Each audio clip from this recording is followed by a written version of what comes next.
Honourable member for Calgary-Lougheed. Thank you, Mr. Speaker. Albertans don't know what to believe from this government when it comes to the PPA lawsuit.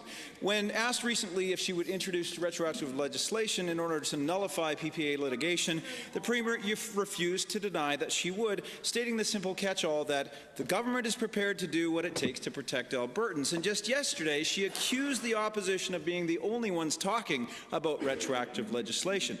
So, can the Premier please clarify for everyone in Alberta, has your government at any point considered or drafted retroactive legislation that would impact this crucial PPA situation for all Albertans? Deputy Premier.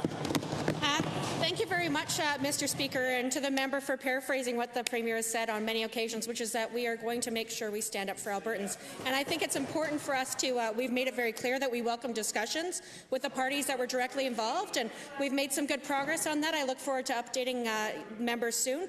We are working to negotiate, but of course, when parties maybe aren't at the table, I think it's important for you to consider what other tools you might have to deliver the best results for Albertans. So certainly I think that's what Albertans expect, is a government that will take any measure necessary to defend them, Mr. Speaker. First supplemental.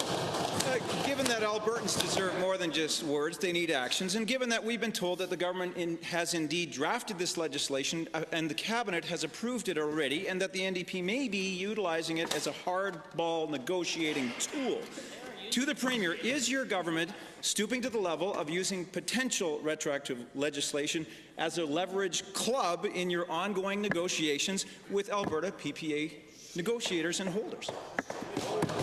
Deputy Premier. Mr. Speaker, there are many hypotheticals and long reaches in that question. But in terms of what we're doing, we're absolutely committed to standing up for Albertans. We've made that clear since I stood up about 8 months ago and said we were going to do that moving forward. And we've taken measures to make sure that we have the best legal supports that are experts in the area to defend Albertans, Mr. Speaker. We've also been engaging in active conversations to get the best results for Albertans, and I'll be happy to update all Albertans about that very soon, Mr. Speaker.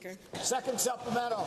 Given that in response to a question yesterday, the Premier stated, and I quote, "The issue of the PPAs does not have a direct correlation to property taxes in Calgary, and to suggest otherwise is really not helpful," and given that the Mayor of Calgary has stated the complete opposite to that, and given that the question was asked earlier today but unanswered by the Deputy Premier, let's try the Minister of Finance, who served on Calgary City Council and must know, if NMAX pays Calgary no dividend, what is the exact significance on the city's budget, and who has a better understanding of what impacts municipal taxes in Calgary, this government or the locally elected City Council? Please, tell Calgarians. Deputy Premier.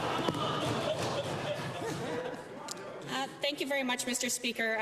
This is about government policy, and I'm proud to say that our government supports a policy that will make sure that Albertans are protected. Consumers shouldn't have to pay for business losses because of regulatory loopholes that were secretly negotiated by Enron and secretly also approved that they wouldn't have to be published in the traditional way, Mr. Speaker. So I think that they are working very hard to try to pretend that they are experts on this file, and the only thing they're experts in is what happened in the past, Mr. Speaker, and that was not good. We're doing things to move forward and protect Albertans, Mr. Speaker.